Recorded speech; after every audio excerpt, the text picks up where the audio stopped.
Maintenant que vous avez terminé toutes les évaluations avec les élèves, vous voulez voir et imprimer leur passeport.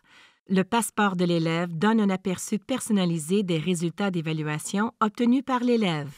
Il importe de remettre une copie papier du passeport à chaque élève pour le sensibiliser aux résultats, pour l'inciter à réfléchir et pour lui permettre de le montrer à ses parents. Les enseignantes et enseignants devraient utiliser le passeport de l'élève pour inciter les élèves, les parents et la classe à discuter d'objectifs en vue d'améliorer le savoir-faire physique. Chaque passeport de l'élève comprend 2 sections. 1. Le profil de l'élève fait état des intentions de l'élève à l'égard de l'activité physique. 2. Les résultats de l'évaluation font état des données d'évaluation compilées. Avant de remettre les passeports des élèves aux élèves et à leurs parents, rappelez aux élèves que les résultats des évaluations ont pour but de favoriser l'apprentissage et l'amélioration personnelle du savoir-faire physique. En d'autres mots, on a comparé le rendement de l'élève à la norme de savoir-faire physique de son groupe d'âge et non au rendement des autres élèves. Rappelez aux élèves que la valeur réelle de ces évaluations réside dans les apprentissages qui ont lieu pendant et après, dans les exercices de détermination des objectifs et dans les stratégies définies pour aider les élèves à atteindre leurs objectifs. Les écarts dans les résultats des élèves aident à dissiper les fausses idées et alimentent les discussions en classe ou avec les élèves. À titre d'exemple, si les élèves obtiennent d'excellents résultats au niveau des habiletés motrices, mais de mauvais résultats au niveau des habiletés liées à la condition physique, il se peut qu'ils ne comprennent pas le rôle crucial de la condition physique dans un mode de vie actif à long terme. Utilisez les résultats pour lancer une discussion en ce sens avec les élèves. Respectez la confidentialité des résultats individuels et soyez sensible aux besoins des élèves qui tendent à manquer de confiance en soi, d'estime de soi ou dont le niveau de savoir-faire physique est faible. N'oubliez jamais que le passeport ne doit pas et ne devrait pas être converti en une note dans le bulletin scolaire. Voyons maintenant comment les élèves peuvent voir leur passeport.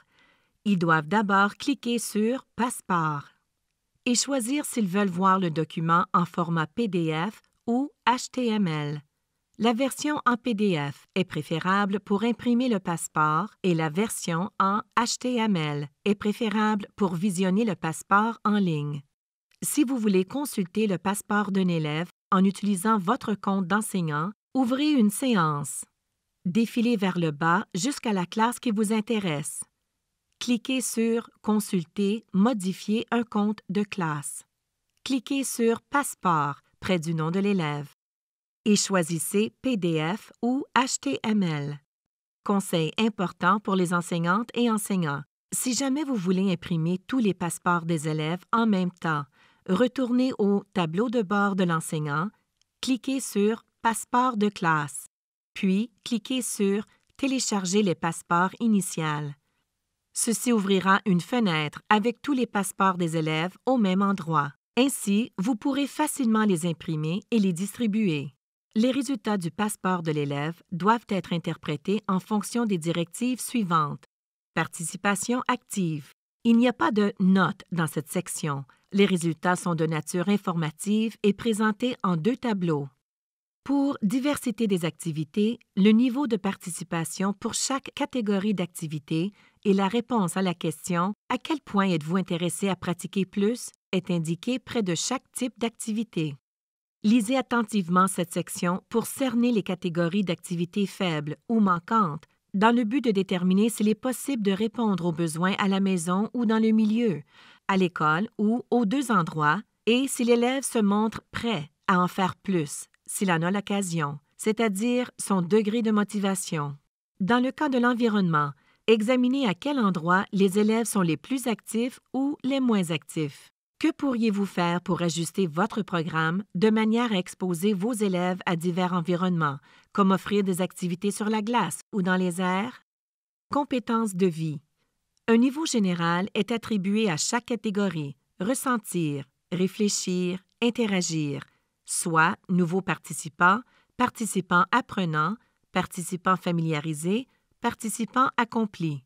Vérifiez si les niveaux des sections correspondent à ce que vous savez de chaque élève dans ces domaines. Les écarts peuvent donner lieu à des conversations avec les élèves. Habiletés liées à la condition physique.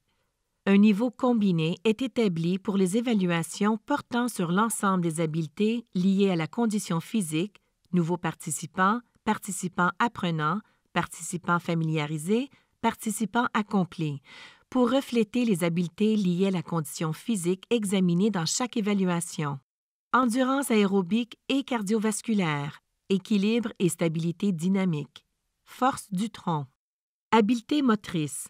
Un niveau combiné est établi pour les évaluations portant sur l'ensemble des habiletés motrices, nouveaux participants, participants apprenants, participants familiarisés, participants accomplis, pour refléter les habiletés motrices examinées dans chaque évaluation. Locomotion, contrôle d'un objet, manipulation d'un objet. Vous avez aussi la possibilité de voir le passeport de la classe en cliquant sur « Passeport de la classe » au tableau de bord de l'enseignant. Ce dernier constitue un résumé complet des 4 évaluations et compile l'ensemble des données sur les élèves. Ces renseignements peuvent s'avérer utiles pour déterminer le taux d'activité physique de la classe, pour orienter vos cours et pour combler les lacunes en matière de savoir-faire physique de la classe. Le tableau montre les réponses des élèves lors de la première évaluation et lors de la deuxième évaluation.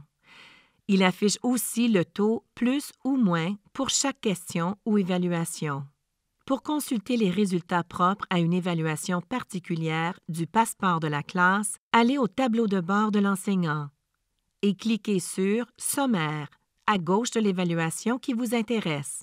Il s'agit des mêmes renseignements que ceux fournis dans le sommaire complet, sauf que les données sont organisées de manière à correspondre à une évaluation particulière. Vous êtes maintenant prête à organiser les activités de détermination des objectifs avec vos élèves, à cibler votre enseignement et à procéder à l'évaluation de contrôle. Visionnez notre vidéo d'orientation sur la détermination des objectifs et l'évaluation de contrôle pour en savoir plus. Vous avez des questions sur le visionnement et l'impression des passeports? Communiquez avec nous à passeportpourlavie@eps-canada.ca. Merci.